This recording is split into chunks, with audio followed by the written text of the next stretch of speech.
On the first day of December 1949, as Colombia trembled beneath a decade of political bloodshed known as La Violencia, a child was born in the hills of Antioquia. His name was Pablo Escobar. He did not enter the world as a legend, a villain, or a symbol, but as a boy shaped by a country already fractured by fear, inequality, and unresolved violence. This was a Colombia where history moved loudly, where political assassinations echoed through city streets, where rural wars bled into urban poverty, and where the promise of stability felt distant for millions. Medellin, the city that would one day be inseparable from Escobar's name, was growing fast, swelling with migrants, ambition, and desperation. Opportunity and chaos lived side by side, and for many, survival demanded choices that blurred the line between right and wrong. Tonight, this is not a story told to glorify or condemn. It is a historical account, quiet, deliberate, and grounded in time. A story about how a single life can rise from the currents of its era, and how those currents, once unleashed, can reshape an entire nation. Pablo Escobar was not an anomaly. He was a product of forces far larger than himself: politics, global demand, and a society struggling to hold itself together. As this story unfolds, we will move slowly through the years, through cause and consequence, power and collapse, allowing history to speak for itself. Not in headlines, not in myths, but in context. If you find meaning in calm, long-form history told with care, consider subscribing to the channel. Share your thoughts in the comments and let us know which historical figure you'd like to explore next. Now, settle in and let the past speak softly.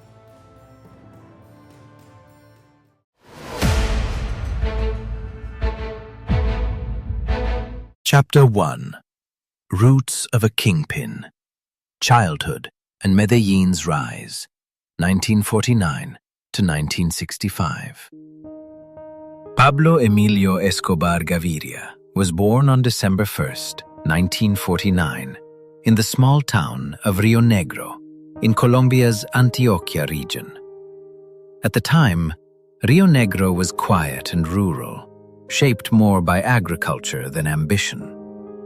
His father, Abel de Jesus Dari Escobar Echeverri, was a poor farmer who worked small plots of land owned by others, struggling to provide for a large family of 7 children. His mother, Hermilda de los Dolores Gaviria Berrio, was a schoolteacher, a figure of discipline, literacy, and moral order in a household otherwise defined by economic uncertainty. Not long after Pablo's birth, the family relocated to Medellin. This move would prove decisive, not only for Pablo's future, but for the history of Colombia itself. Medellin was no longer the modest settlement the Spanish had founded in the early 17th century. By the mid-20th century, it had become a city in transition. After Colombia's independence from Spain in 1819, Medellin steadily evolved into a regional capital, nestled in the Aburrá Valley and framed by the Andes. The late 19th and early 20th centuries brought industry, textiles, manufacturing, trade, and with it, rapid population growth. By 1905, the city held roughly 60,000 residents. By the time Pablo was born, it was already pushing toward 300,000, and it would soon grow far beyond that. This explosive growth created opportunity, but it also produced deep fractures. Medellin's expansion was uneven. Wealth concentrated in the hands of a few, while vast numbers of migrants crowded into informal neighborhoods on the hillsides, places where the state was distant and authority was fragile. Poverty became urbanized. Inequality became visible. Pablo grew up surrounded by these contradictions. His mother's profession placed him close to education and respectability, yet the streets outside told a different story, one of survival, improvisation, and force.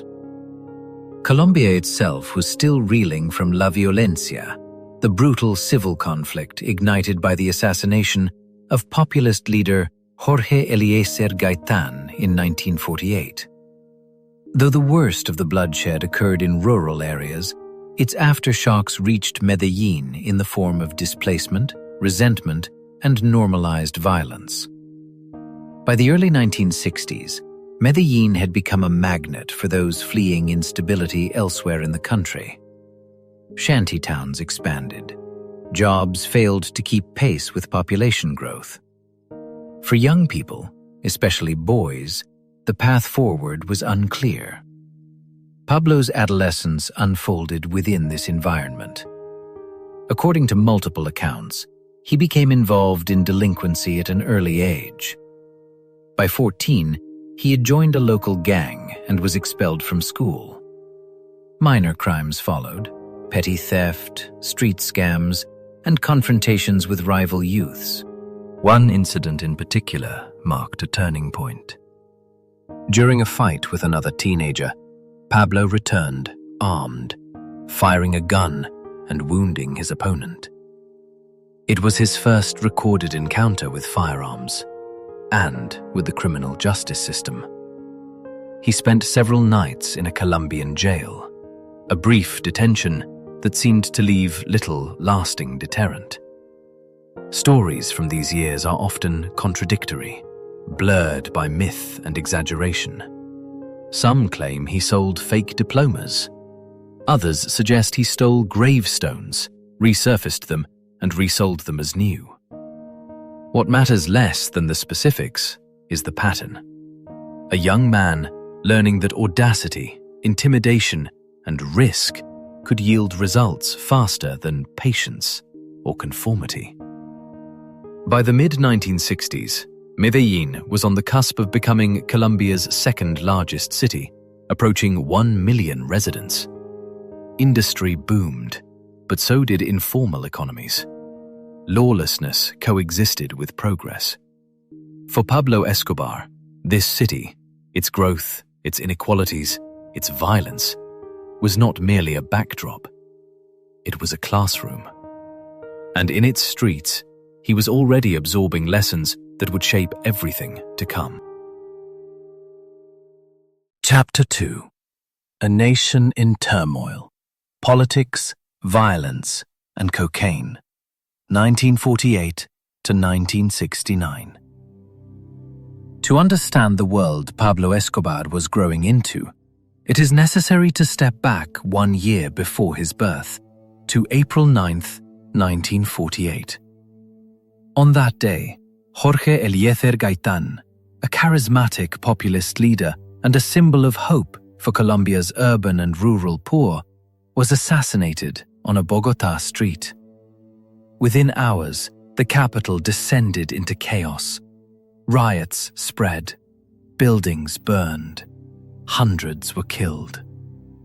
This eruption marked the beginning of a period that Colombians would later call La Violencia, the violence. What followed was not a single war, but a prolonged national trauma. For more than a decade, Colombia was torn apart by conflict between the country's two dominant political forces, the Liberal Party and the Conservative Party. Each claimed legitimacy. Each viewed the other as an existential threat. In towns and villages across the countryside, allegiance to one side or the other often meant the difference between life and death. By the time the worst of La Violencia subsided in the late 1950s, more than 200,000 people were dead. Although Pablo Escobar was born after the initial explosion of violence, he grew up in its shadow.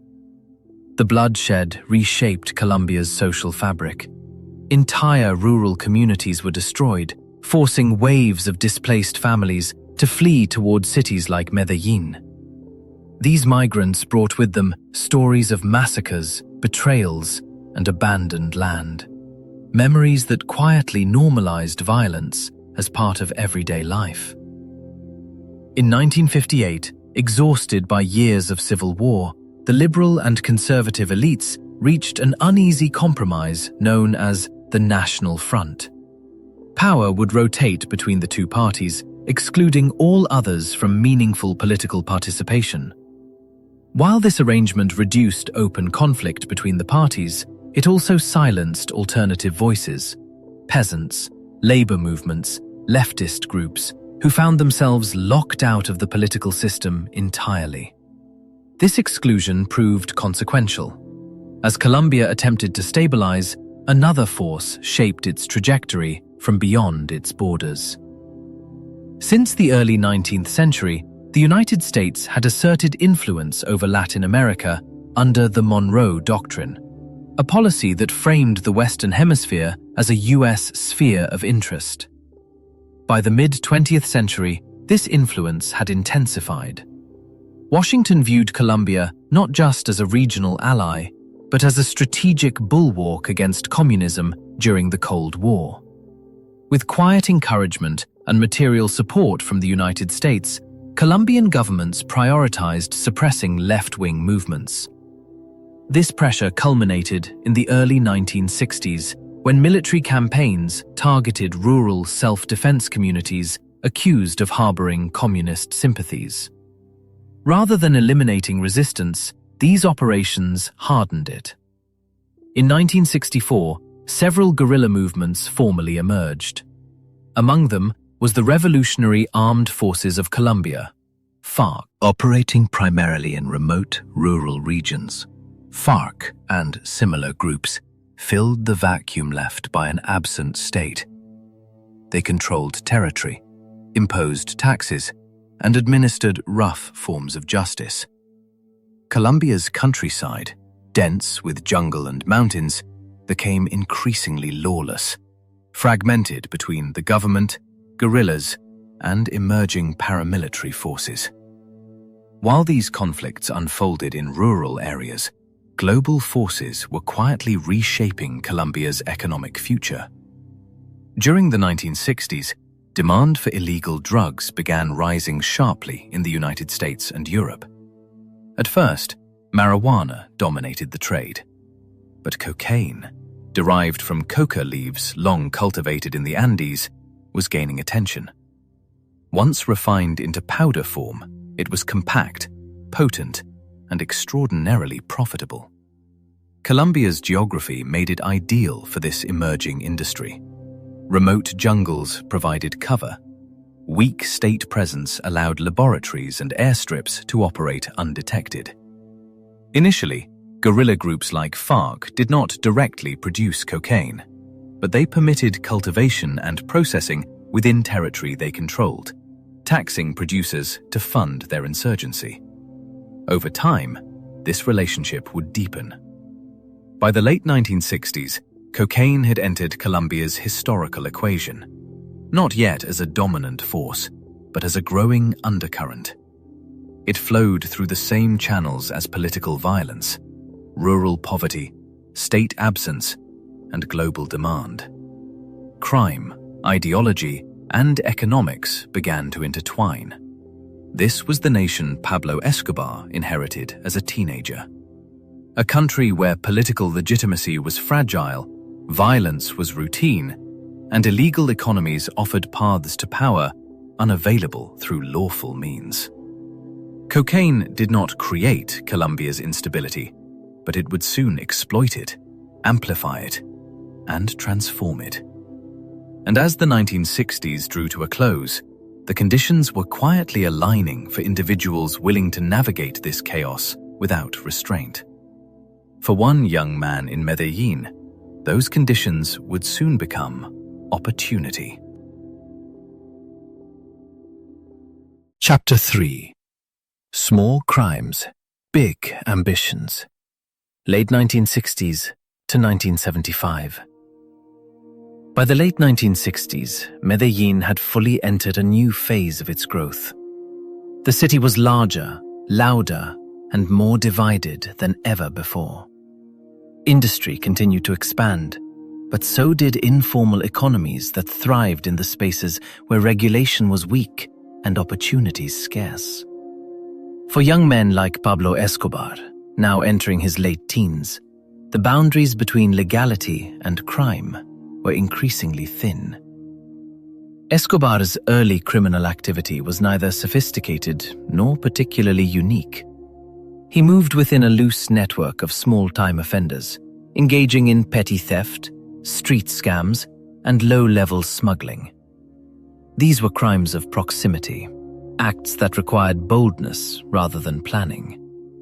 Some accounts from this period describe Escobar participating in the resale of stolen goods, while others suggest he forged documents, including fake high school and university diplomas, selling them to those desperate for social mobility. The exact details remain disputed, but the pattern is clear. Escobar was learning how to exploit systems rather than obey them. Violence was already part of this education.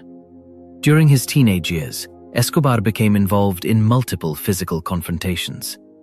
In one incident, after losing a fight, he returned armed and shot another young man in the leg. The event resulted in brief detention, several nights in jail, but no lasting legal consequences. The lesson was subtle but powerful. Intimidation carried weight, and punishment could often be avoided. As Colombia entered the early 1970s, Escobar's ambitions began to expand beyond street-level crime. Alongside associates such as Oscar Benel Aguirre, he became involved in organized smuggling operations.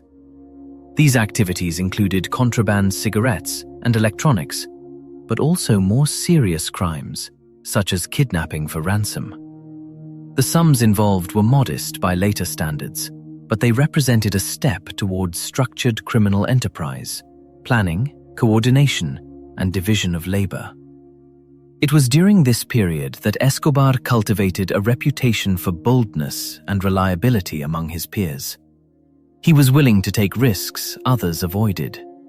More importantly, he showed a growing hunger for wealth, not incremental improvement, but rapid ascent. He wanted money, and he wanted it quickly. Around this time, Escobar met Maria Victoria Henao. She was still a teenager when they began their relationship, and the age difference between them was significant. Her family reportedly disapproved, warning her that a future with Pablo would likely be marked by prison visits and instability. Despite this, the relationship continued. In 1976, when Escobar was 26 and Maria just 15, they married. Their union would later produce 2 children, Juan and Manuela, and become a central pillar of Escobar's private life. While his personal life appeared to settle, Escobar's criminal trajectory accelerated. In the early 1970s, the illegal drug trade was undergoing a transformation. Marijuana smuggling had become widespread, particularly between Colombia and the United States. Escobar entered this market, initially treating drugs as just another commodity, interchangeable with any other form of contraband. But the economics were changing. Cocaine, once a niche substance in the United States, was beginning to gain popularity. By the mid-1970s, cultural shifts, particularly within nightlife scenes, had driven demand sharply upward. Compared to marijuana, cocaine offered distinct advantages to traffickers. It was more compact, more valuable per kilogram, and easier to conceal during transport. Escobar recognized this shift early. With encouragement from more established figures in the underworld, including Griselda Blanco, he began transitioning away from marijuana and toward cocaine. At first, his role was limited. He transported coca paste to processing labs around Medellin and nearby regions, helping move raw material through the early stages of refinement. These were still apprenticeship years. Escobar was not yet a kingpin, nor even a major trafficker, but he was observing closely, learning routes, identifying weak points, and studying how intermediaries extracted profit. Gradually, he began removing those intermediaries.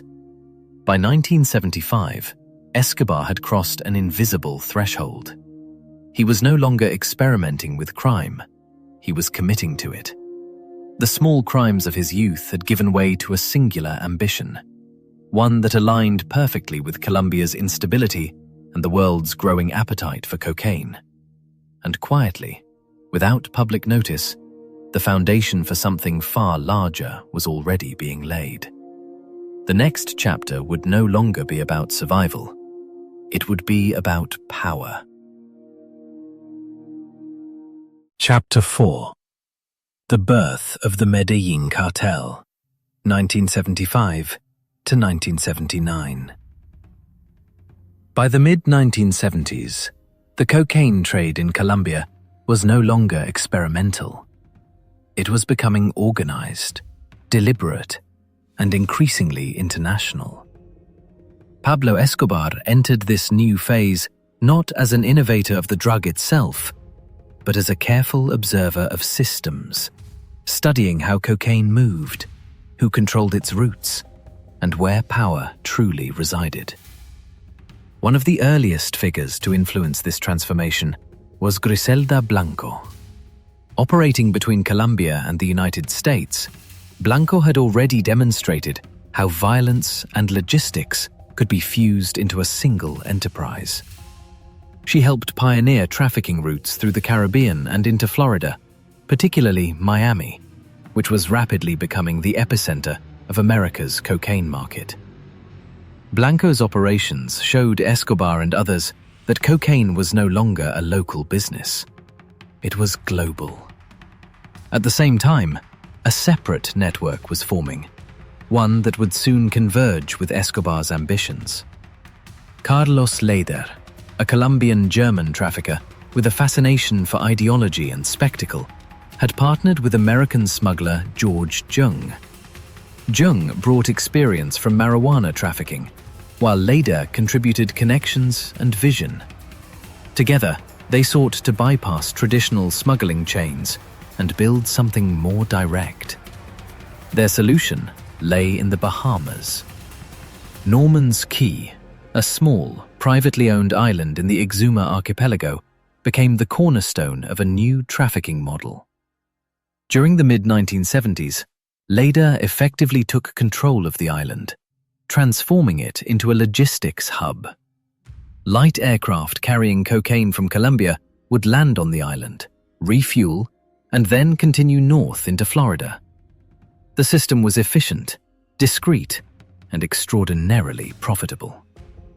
Pablo Escobar entered this network as a rising partner.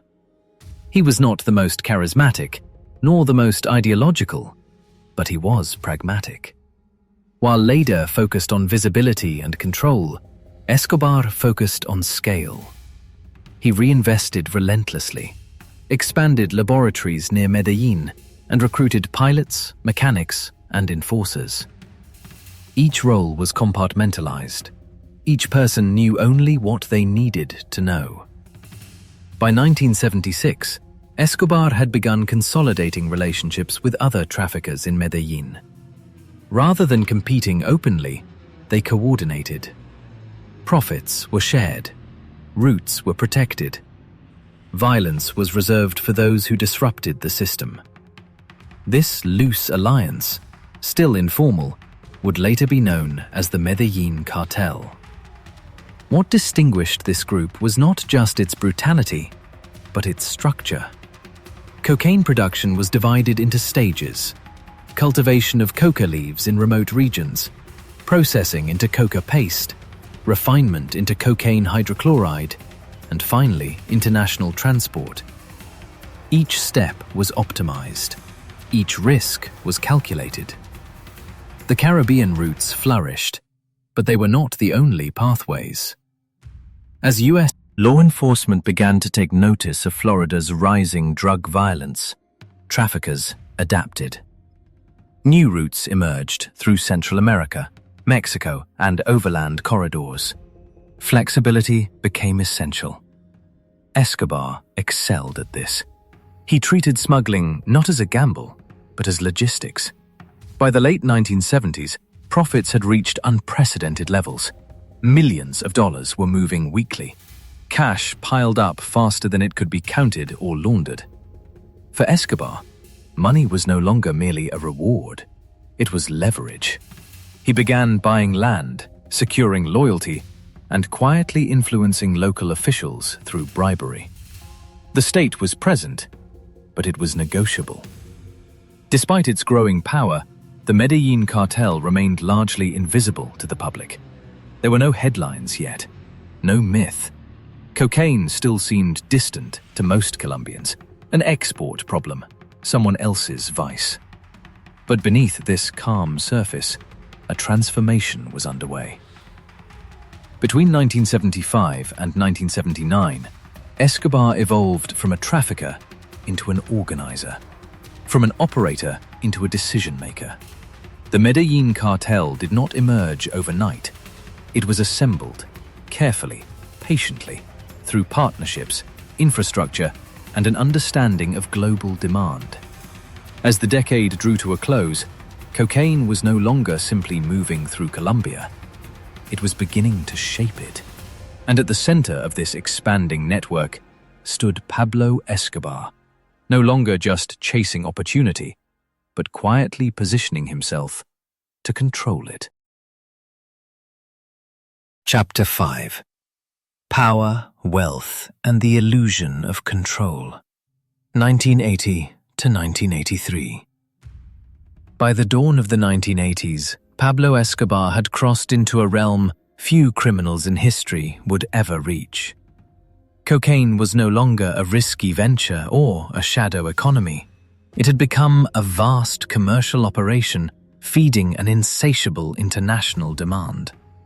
For Escobar, this period marked the height of expansion, when wealth multiplied faster than structure and power began to feel permanent. One of the most visible symbols of this transformation was Hacienda Nápoles. Located east of Medellin, the estate was purchased in the early 1980s and quickly expanded into a private kingdom. The property included airstrips, lakes, guest houses, and later exotic animals imported from Africa, hippos, giraffes, and elephants. To visitors, Hacienda Nápoles appeared less like a criminal hideout and more like the residence of a successful entrepreneur. Escobar understood the importance of image. Wealth, when displayed confidently, could appear legitimate. Behind this facade, the logistics of cocaine trafficking reached industrial scale. Escobar refined his role as a coordinator rather than a courier.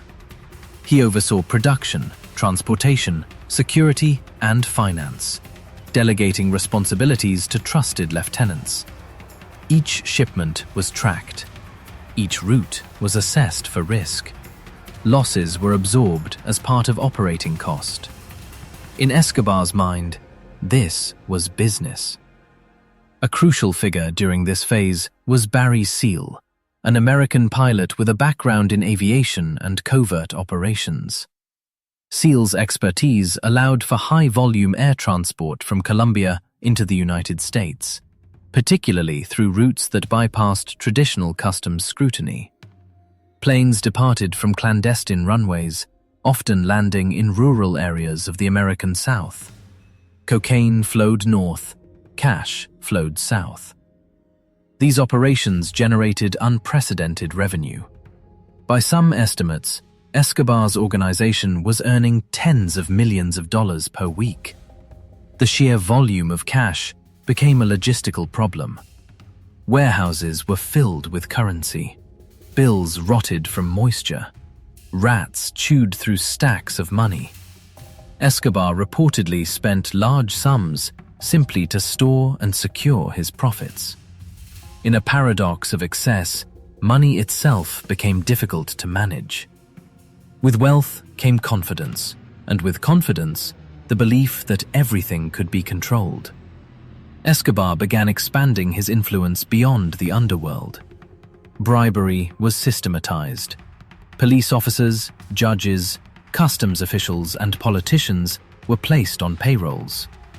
The principle was simple: plata o plomo, silver or lead. Accept the bribe or face the consequences. In many cases, the choice was obvious. Corruption spread not because everyone was greedy, but because resistance often proved fatal. During these years, Escobar increasingly viewed himself not as a criminal, but as a businessman operating in an unconventional market. He invested in real estate, transportation companies, and front businesses. He employed thousands, directly and indirectly. To him, the violence was merely a tool, an unfortunate but necessary mechanism to protect assets and enforce contracts.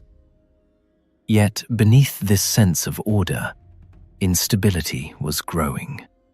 The scale of operations attracted attention. US law enforcement agencies, including the DEA, intensified their focus on Colombian cocaine networks. Joint efforts between American and Colombian authorities began to take shape, slowly and unevenly. Extradition treaties, once dormant, resurfaced as a threat. For Escobar, extradition represented a loss of control, trial, imprisonment, and judgment on foreign soil. Still, during the early 1980s, that threat felt distant. Escobar was at the center of a system that seemed to respond to his will. Planes flew. Money arrived. Loyalty was enforced. The state bent. Or so it appeared. Hacienda Nápoles stood as a physical manifestation of this belief. A controlled world designed to reflect dominance over nature, society, and fate itself. But history rarely allows such illusions to endure. As the years progressed, the very visibility of Escobar's wealth and power began to expose the limits of his control. The systems he had built were vast, but they were also fragile, dependent on silence, corruption, and fear. And quietly, beyond the walls of his estate, forces were gathering that would challenge the idea that any one man, no matter how wealthy, could remain untouchable. Chapter 6. Robin Hood or Monster? Public Image and Politics, 1982 to 1984. By the early 1980s, Pablo Escobar was no longer an invisible figure operating quietly behind the scenes. His wealth had grown too large, his influence too widespread.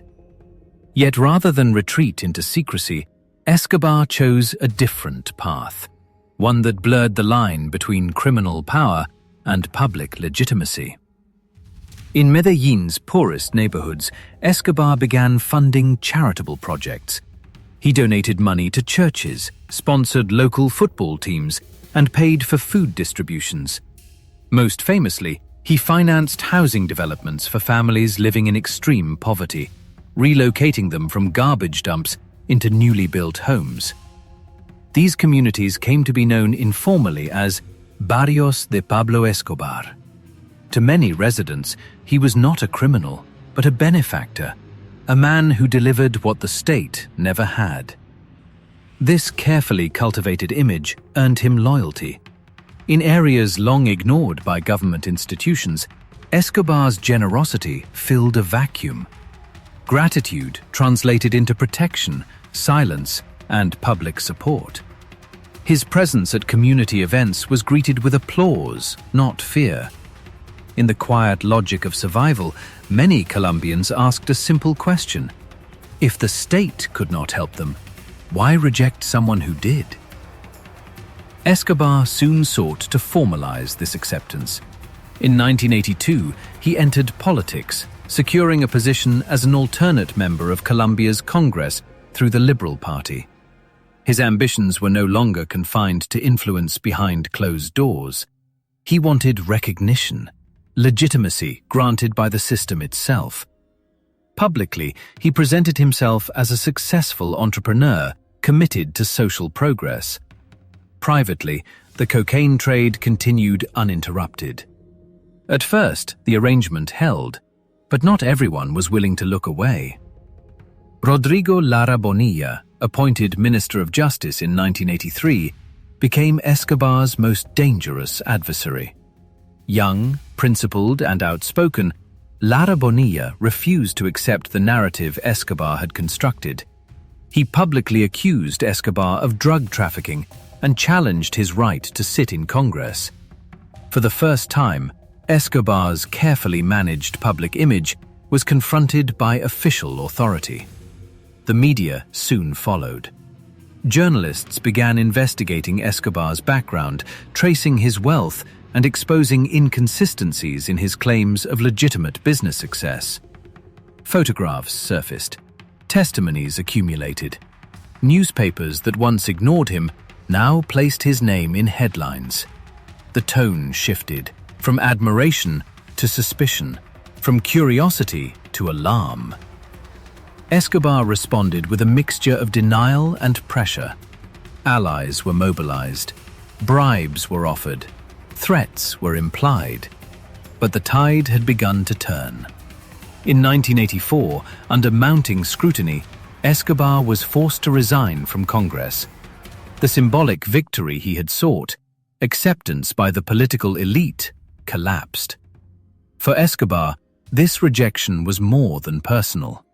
It was existential.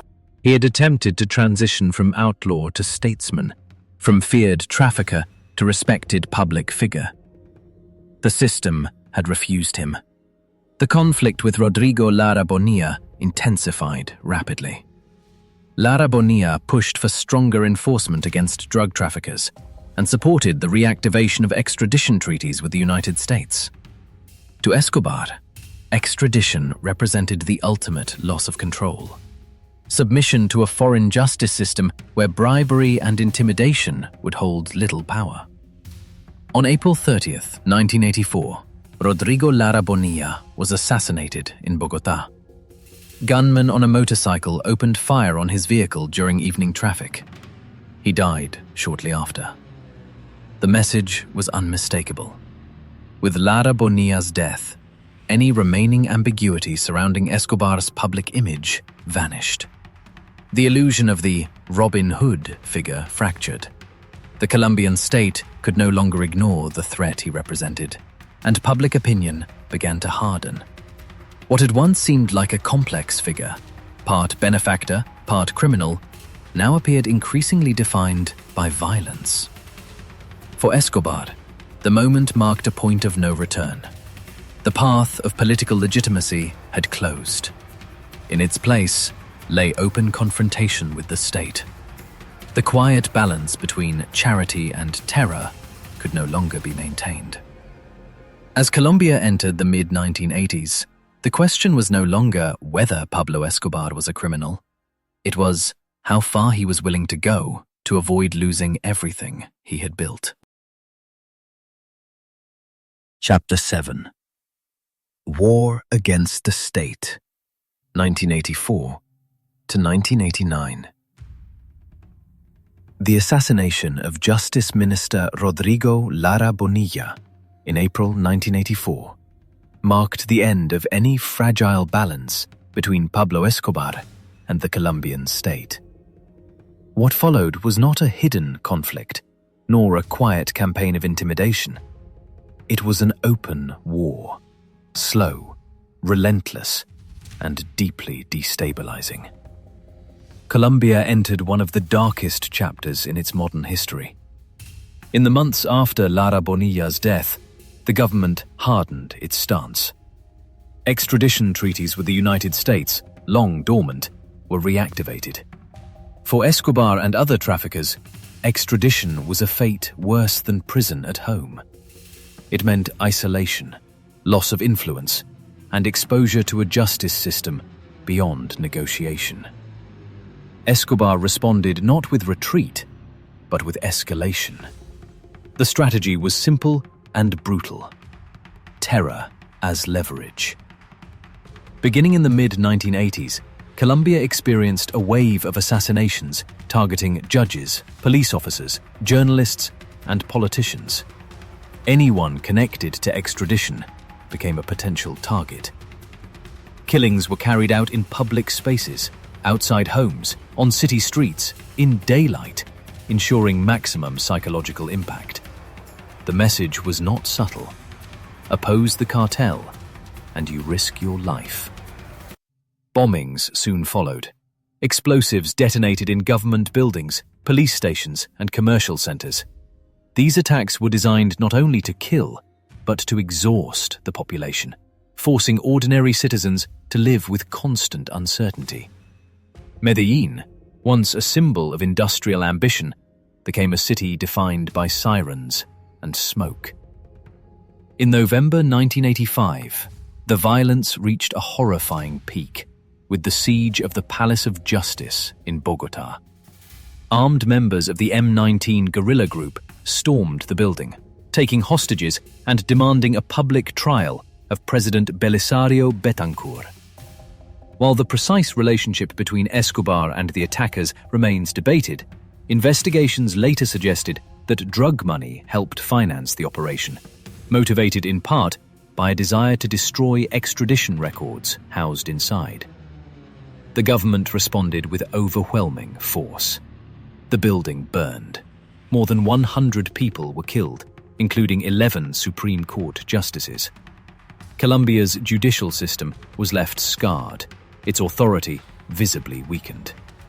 For many citizens, the event symbolized a terrifying truth. The state itself was vulnerable. As the late 1980s approached, the violence intensified further. Medellin became the epicenter of Escobar's campaign. Young men, sicarios, often teenagers from impoverished neighborhoods, were recruited as assassins, paid modest sums to carry out killings. For them, violence was employment. For the city, it was devastation. By 1988, Medellin was widely regarded as the most dangerous city in the world. Homicide rates soared. Schools closed early. Families avoided public spaces. Daily life shrank inward. Fear became routine. At the same time, Escobar faced growing opposition, not only from the state, but from rivals within the drug trade itself. The Cali cartel, led by figures such as Gilberto and Miguel Rodriguez Orejuela, favored a quieter approach: bribery over bombs, invisibility over spectacle. As Escobar's war drew international attention, the Cali cartel positioned itself as a more discreet alternative, quietly cooperating with authorities when advantageous. This rivalry deepened the conflict. Information was leaked. Alliances shifted. Escobar's enemies multiplied. Throughout this period, Escobar remained hidden, moving between safe houses, relying on layers of protection. His wealth was vast, but his world had narrowed. Every decision generated new enemies. Every attack invited retaliation. The war he had initiated to preserve control was consuming the very environment that sustained him. And yet, even amid this chaos, Escobar believed the war could still be won. Chapter 8. Terror from the Sky. Bombings and Total Chaos. 1989 to 1990. By late 1989, Colombia was living beneath a constant sense of impending disaster. Violence was no longer episodic or targeted. It had become ambient, woven into the rhythm of daily life. Sirens, checkpoints, and news of fresh explosions formed the background of an exhausted nation. The war against the state had reached into the air itself. On November 27, 1989, Avianca Flight 203 departed Bogotá, bound for Cali. Minutes after takeoff, a bomb detonated inside the aircraft. The explosion tore the plane apart mid-air, scattering wreckage across the town of Soacha below. All 107 passengers and crew were killed, along with 3 people on the ground. The intended target was believed to be César Gaviria Trujillo, a prominent presidential candidate and outspoken supporter of extradition. Gaviria was not on the flight. The message, however, was unmistakable. For the first time, Colombia experienced mass murder delivered indiscriminately from the sky. The attack shattered any remaining illusion that violence could be contained or rationalized. Ordinary citizens, families, students, workers were no longer collateral damage. They were the target. Just 3 months earlier, on August 18, 1989, another blow had already shaken the nation. Luis Carlos Galán, the leading presidential candidate and a symbol of reform, was assassinated at a campaign rally in Soacha. Galán had promised to confront the cartels directly and defend extradition. His murder, carried out in front of thousands, extinguished hope for a peaceful political solution. Galán's death created a vacuum, political and emotional. Into that space stepped César Gaviria, Galán's campaign manager, who assumed the Liberal Party's candidacy.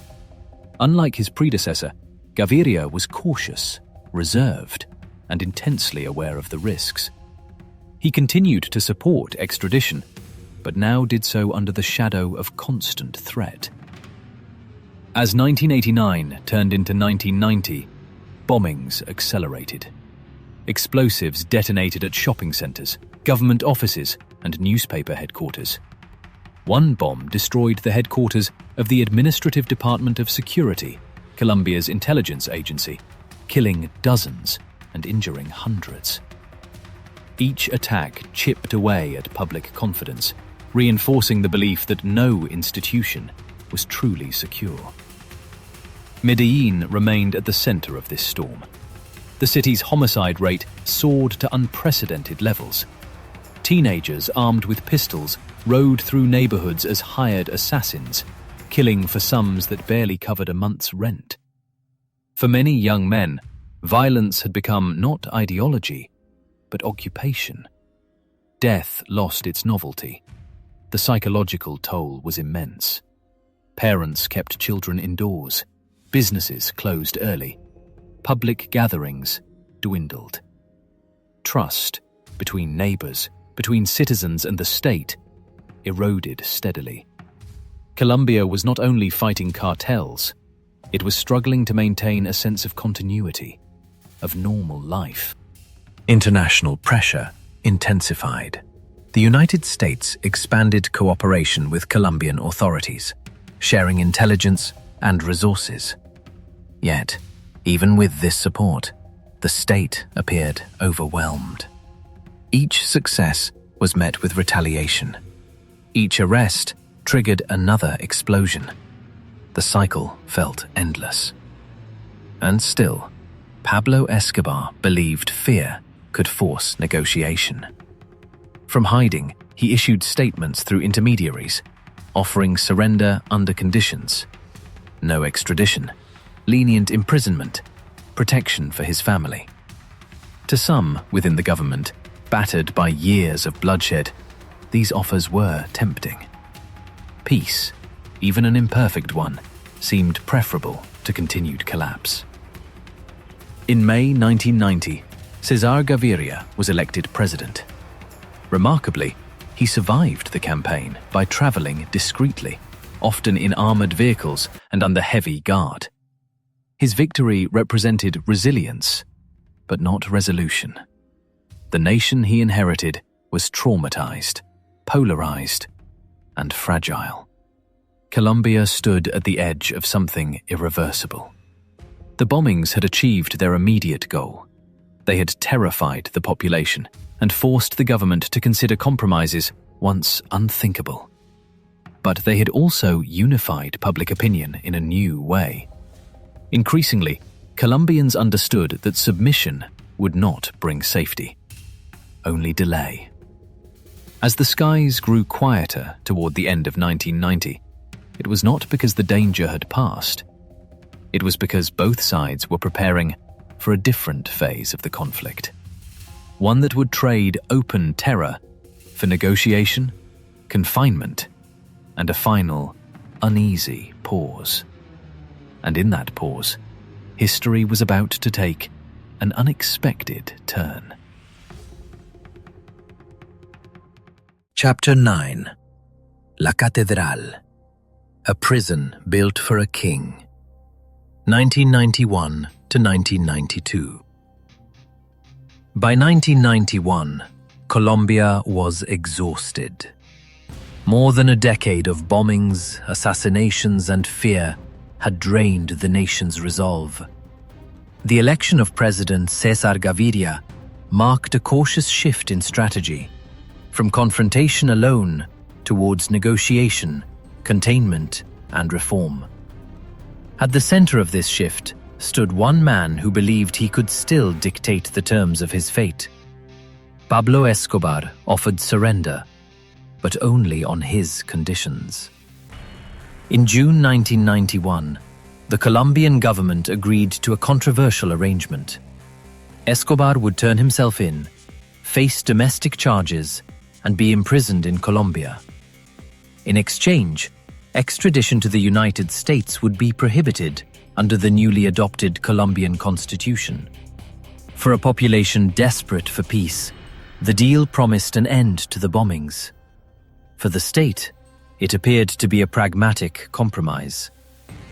Escobar surrendered on June 19, 1991. But the word prison soon proved misleading. La Catedral, the facility built to hold him, was constructed to Escobar's specifications in the hills overlooking Medellin. Officially, it was a maximum security prison. In reality, it functioned more like a private estate. The complex included spacious living quarters, a football field, a bar, a waterfall, and panoramic views of the city below. Guards were carefully selected, many loyal, some bribed. Government officials were forbidden from entering without permission. From within La Catedral, Escobar continued to run his organization. Phones rang freely. Visitors came and went. Decisions were made. Debts were settled. In one notorious incident, rival traffickers invited to the prison were tortured and killed inside its walls.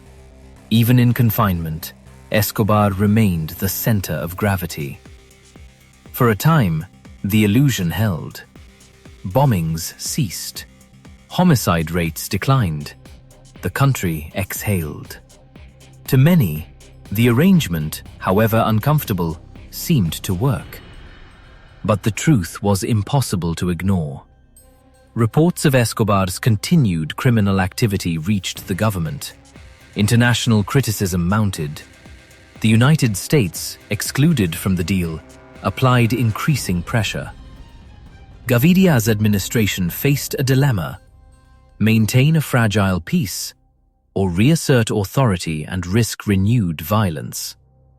In July 1992, the government decided to act. Plans were made to transfer Escobar to a conventional military prison.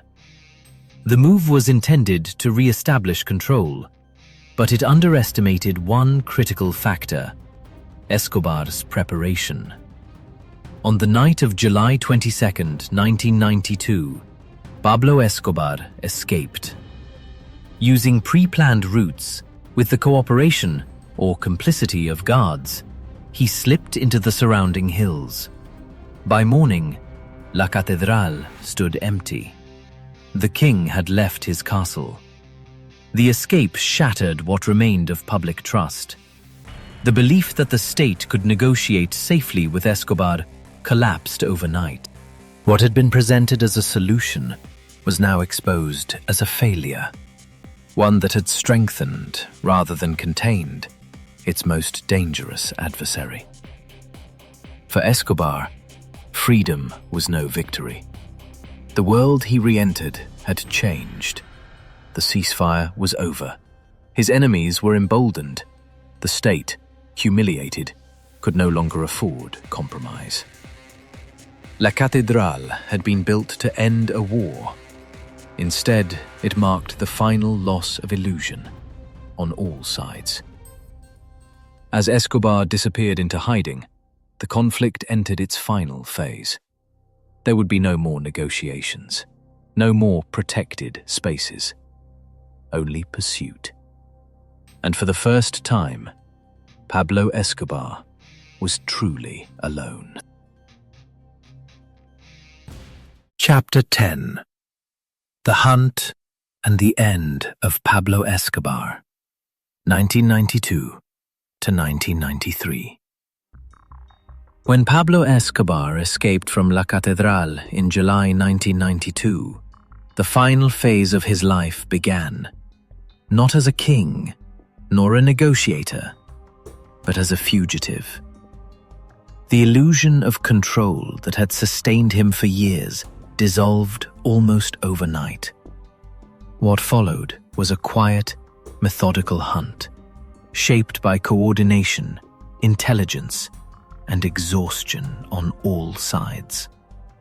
The Colombian government responded swiftly. A specialized unit known as the Search Block was reactivated and expanded. Composed of elite police officers trained specifically to track Escobar, the unit operated with singular focus. Unlike previous efforts, this time there would be no negotiations, no compromises. The objective was clear: locate Escobar and end his ability to operate. International cooperation intensified.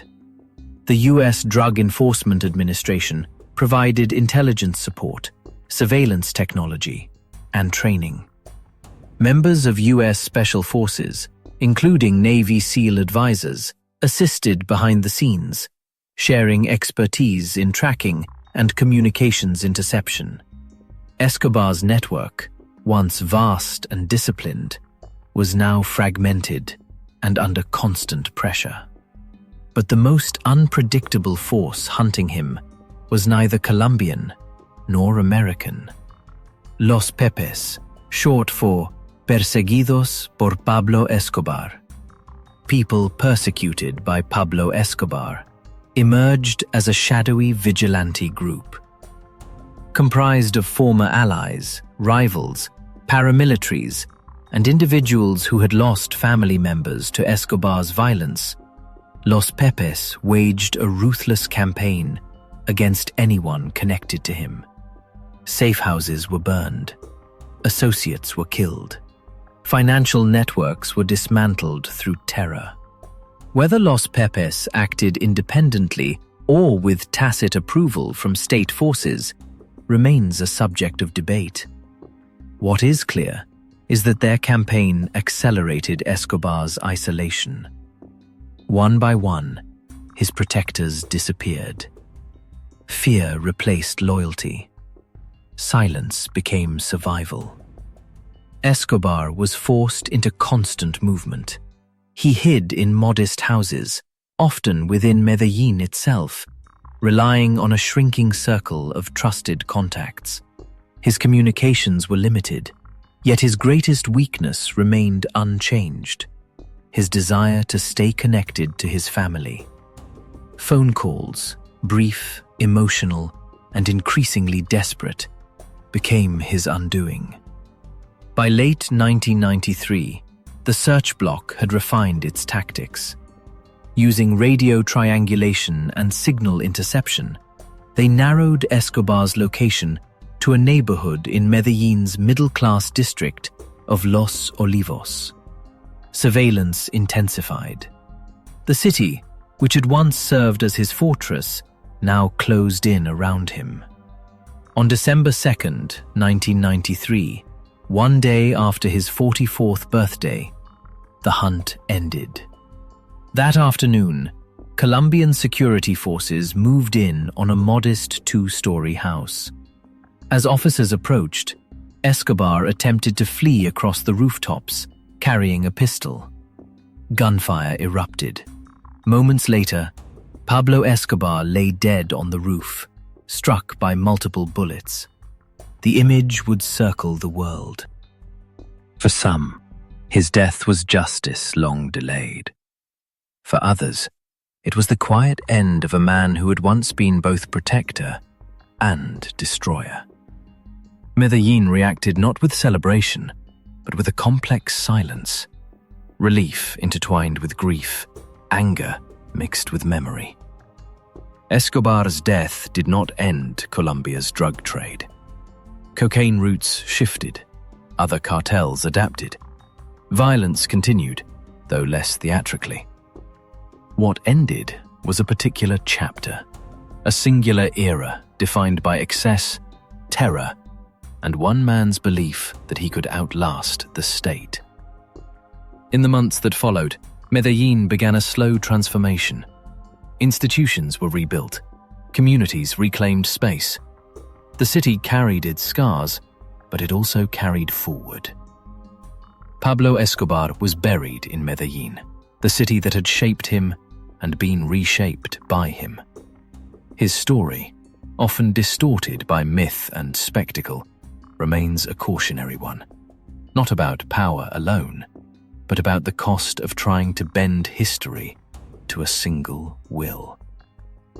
As night settles over the hills where the hunt once unfolded, what remains is not the gunfire nor the headlines, but the echo of a question history continues to ask. How does a society recover when violence becomes a language, and when one man learns to speak it too fluently? And in that quiet reflection, the story finally comes to rest. When the gunfire finally faded, Colombia did not awaken to silence, but to memory. The violence that defined the era of Pablo Escobar left marks deeper than shattered buildings or broken institutions. It reshaped how a nation understood fear, power, and survival. Long after the headlines disappeared, the consequences remained, carried quietly by families, neighborhoods, and an entire generation that learned to live alongside uncertainty. Medellin, once synonymous with terror, did not remain frozen in that moment. In the years after Escobar's death, the city began a slow and deliberate transformation. Public spaces were reclaimed. Education and transportation expanded.